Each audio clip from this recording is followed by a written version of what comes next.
আমৃত্যু ভালোবাসি তোকে। লিখেছেন সালমা চৌধুরী।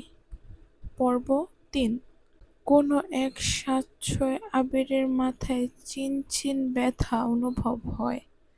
ভীতিতে রুদ্ধ হয়ে তার শ্বাস। বারান্দায় দাঁড়িয়ে অনুমানে কি যেন ভেবে যাচ্ছে আবির। দূরে ওই চাঁদটার দিকে তাকিয়ে আছে। চক্ষুগোল এক মুহূর্তের জন্যও সরছে না। পল্লবও পড়ছে না একটিবার তার দুর্লভ দৃষ্টি। হঠাৎ কারো অস্তিত্ব বুঝতে পেরে সাবলীল ভঙ্গিতে নড়েচড়ে দাঁড়ায়, দৃষ্টি সরিয়ে নেয় চাঁদ থেকে। ঘাড় ঘুরিয়ে দেখে নেয় মানুষটিকে। তারপর ধীরস্থির কণ্ঠে জানতে চায়, কি হয়েছে? তানভীর স্বরলম্বনে বলে, বড় আব্বু বুঝতে পেরে গেছে তুমি মারপিট করেছ, তাই তোমাকে সাবধান করতে বলেছে, যেন মারপিট আর রাজনীতিতে না জড়াও। আর কিছু অবহেলার প্রশ্ন করল আবির। না, তেমন কিছু না, ব্যবসার হাল ধরতে বলল। তানভীর উত্তর দিল। আবির, আচ্ছা ঠিক আছে, আর কিছু বলবি? তানভীর, ভাইয়া মাথা ঠান্ডা করো তুমি, বাদ দাও প্লিজ। আমি তোমাকে শুধু জানিয়েছিলাম বিষয়টা। তুমি যে এইভাবে দেশে চলে আসবে আর এইভাবে ঝামেলা হবে, এটা আমি ভাবতেও পারিনি। বুঝতে পারলে আমি আগেই ব্যাপারটা সলভ করে ফেলতাম। আবির, তুই আমায় বাদ দিতে বলছিস? বাহ। তানভীর, আমি ওইভাবে কিছু বলিনি ভাইয়া, যা হবার তা হয়েছে। তুমি যা করেছ এরপর আশা করি আর কিছু হবে না। তাই বলেছিলাম ওই সব চিন্তা বাদ দিয়ে একটু রেস্ট নাও। অনেকটা জার্নি করে এসেছ। আবির, আচ্ছা তুই এখন যা। এরপর থেকে আমার ব্যাপারটা তোকে যেন কেউ কিছু না বলে, সেটা সবাইকে বলে দিস। এত বছর বাহিরে ছিলাম, এখন তো আমি বাড়িতে আছি। যার যা কথা সব যেন আমায় বলে সরাসরি। আর আগামীকাল 12টার আগে কেউ যেন আমাকে না ডাকে। আচ্ছা, আসছি আমি। ততক্ষণে মেঘে ঢেকে গেছে চাঁদ। অসীম দূরত্বে তাকিয়ে কি যেন ভাবছে ছেলেটা। এরপর রুমে ঢুকে দরজা আটকে ব্যাগ থেকে একটা সিগারেট বের করে বারান্দায় বসে সিগারেট জ্বালিয়ে ঠোঁটে ধরে। দৃষ্টি পড়ে দূরে গাছের পাতার ফাঁকে ল্যাম্পের ক্ষুদ্র আলোর দিকে। তার নিচে 2 থেকে 3টা কুকুর আপন মনে চিল্লাচিল্লি করছে। সিগারেট খাওয়াটা আবিরের নিত্যদিনের অভ্যাস না। যখন সে খুব রাগান্বিত বা চিন্তিত থাকে, বা যখন নিজেকে কন্ট্রোল করার সব শক্তি হারিয়ে ফেলে, তখন সিগারেটটাকে ধরার মধ্যে নিজের কষ্ট, রাগ, চিন্তা আর অভিমানগুলোকে উড়িয়ে দেয়। সিগারেটে কয়েকটা টান দিয়ে সিগারেটটা ফেলে দেয়। এরপর টান টান হয়ে শুয়ে পড়ল নিজের বিছানায়। মাথার নিচে 2 হাত রেখে চোখ বুজল। মেঘ খাবার খেয়ে রুম থেকে 2-3 ঘন্টা টানা পড়াশোনা করল। এইচএসসি পরীক্ষা শেষ হয়ে 1 মাসও হয়নি, কিন্তু পড়াশোনা যেন 3 গুণ বেড়ে গেছে। অ্যাডমিশন একটা মস্ত বড় যুদ্ধ, যার একমাত্র অস্ত্র হলো পড়াশোনা। তার সাথে অঙ্গাঅঙ্গিভাবে জড়িয়ে আছে ভাগ্য। এইচএসসির রেজাল্ট কবে দিবে ঠিক নেই, পাশ করবে কিনা তাও জানে না।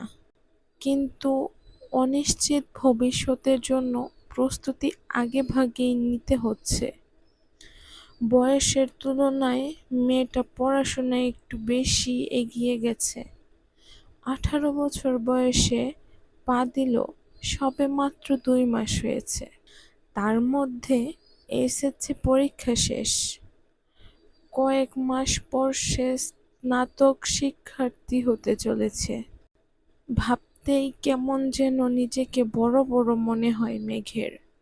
পড়াশোনা শেষ করে নিজের বিছানায় শুয়েছে। হাতে তার নতুন মোবাইল। কিন্তু করবে কি সে? না আছে ফেসবুক, আর না আছে অন্য কোনো অ্যাকাউন্ট। ইউটিউবে ঢুকে কয়েকটা ভিডিও দেখে মোবাইল রেখে দেয়। শুয়ে ভাবতে লাগে, আবির ভাইকে ধন্যবাদ জানানোর কিন্তু সে তো ভয়ে দাঁড়াতেই পারবে না আবিরের সামনে। পুরনো স্মৃতিগুলো ভাবতে থাকে। মেঘ সবেমাত্র পঞ্চম শ্রেণীতে উঠেছে। বয়সের গণ্ডি 9 কি 10 এর মাঝামাঝি। তখন মেঘের একটা বন্ধু হয়েছিল, নাম জয়। ছেলেটা স্কুলে নতুন এসেই বন্ধুত্ব করেছিল মেঘের সাথে।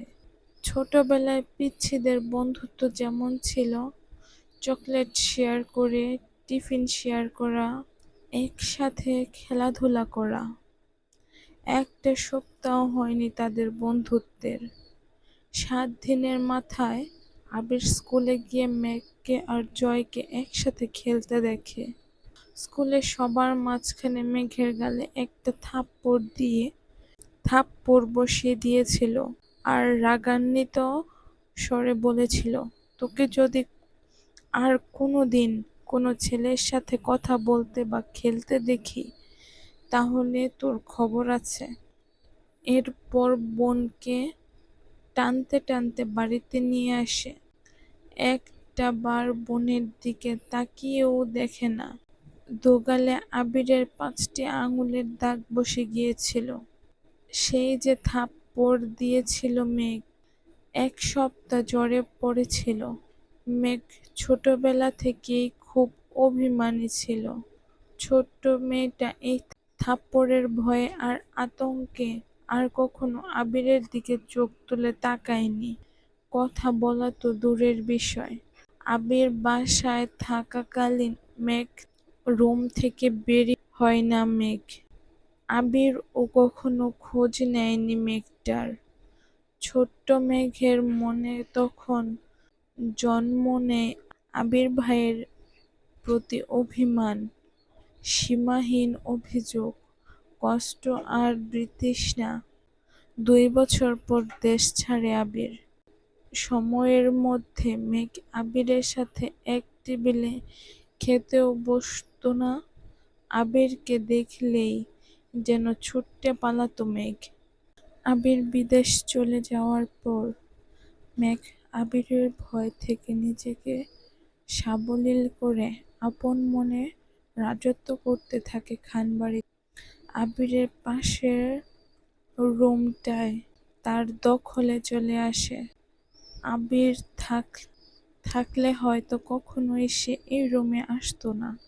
বিদেশ যাওয়ার পর আবির সবার সাথে ভিডিও কলে কথা বলেছে, কিন্তু কথা হয়নি মেঘের সাথে।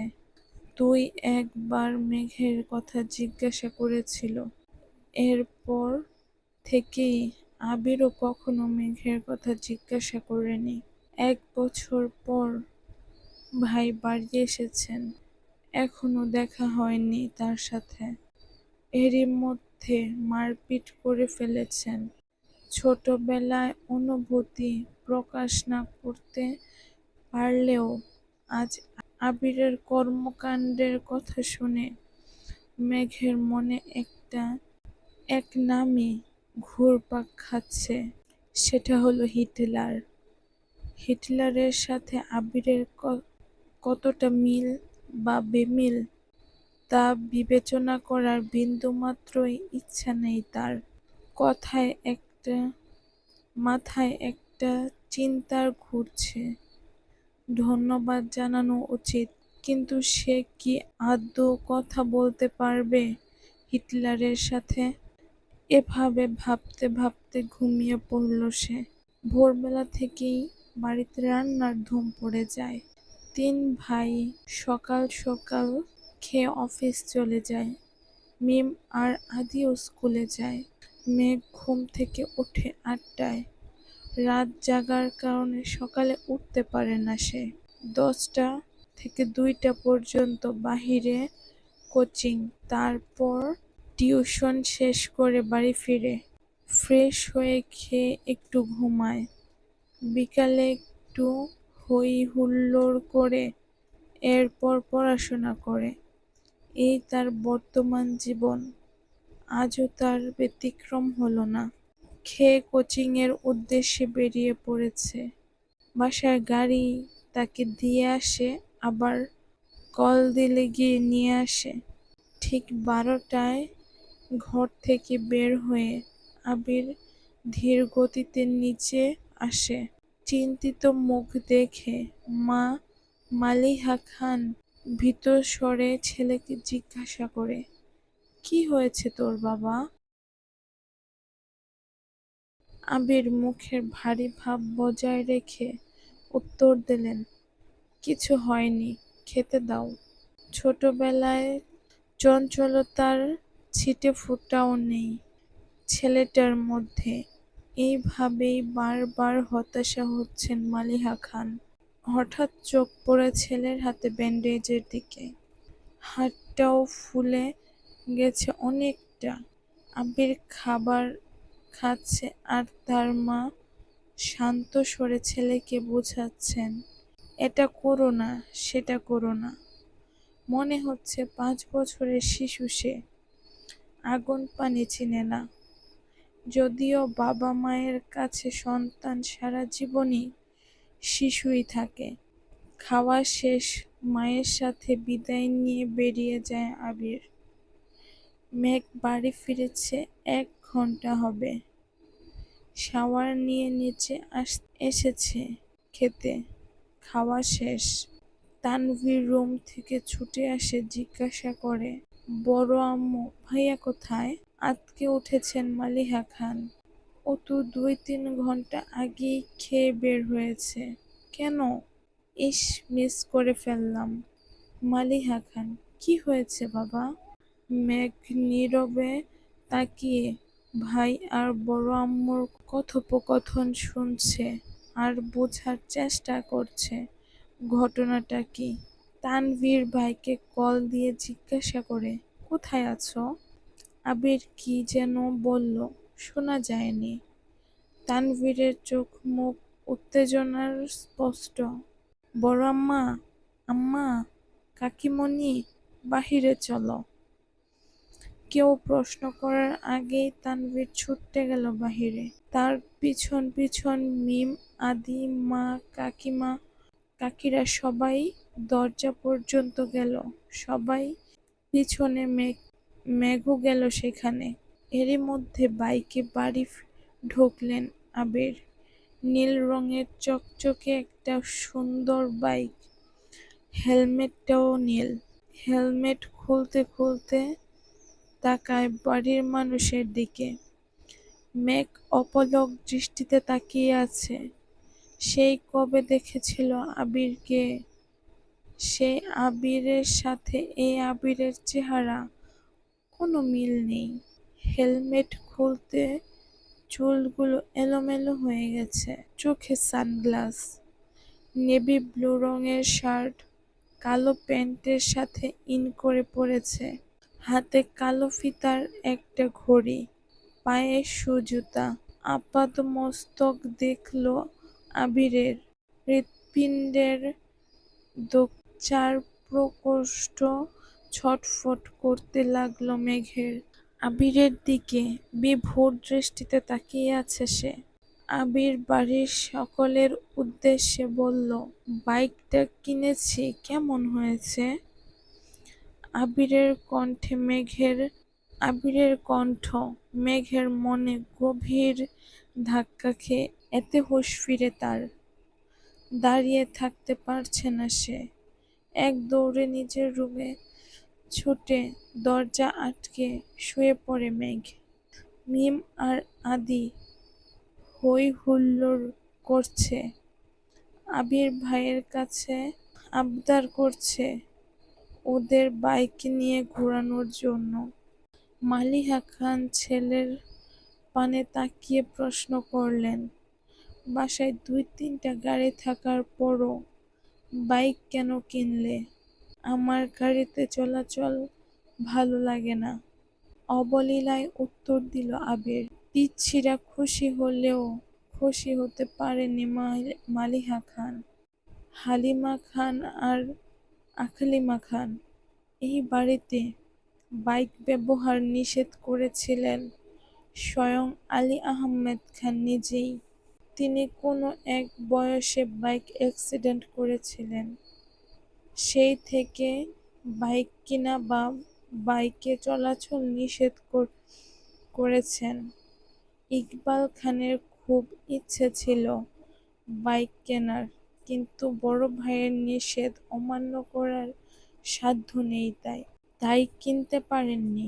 তানভীর খুব করে চাইছিল বাইক কিনতে।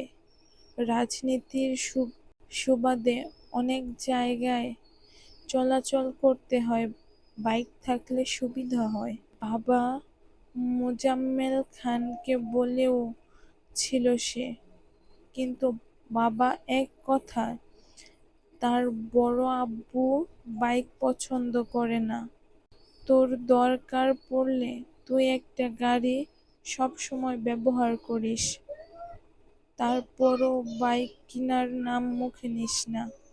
আবির বাড়ি ফিরেই ২৪ ঘন্টা হবে, এর মধ্যেই বাইক কিনে ফেলেছে। এর পরিণাম কি হবে তা ভেবেই ভয়ে আঁতকে যাচ্ছে বাড়ির অষ্টাদশের হৃদয় কাঁপছে। কেমন জানি অস্থির লাগছে সবকিছু। পরিচ্ছন্ন নয়নে তাকিয়ে আছে রুমের জানালার দিকে। দৃষ্টি তার অসীম দূরত্ব। কি জানি কি ভাবল কতক্ষণ। হঠাৎ ঝলমলিয়ে ওঠে মেঘ। সঙ্গে সঙ্গে চোয়াল শক্ত করে নিজেকে নিজে প্রশ্ন করল, বাই এনি চান্স আমি কি হিটলারের উপর ক্রাশ খেয়েছি?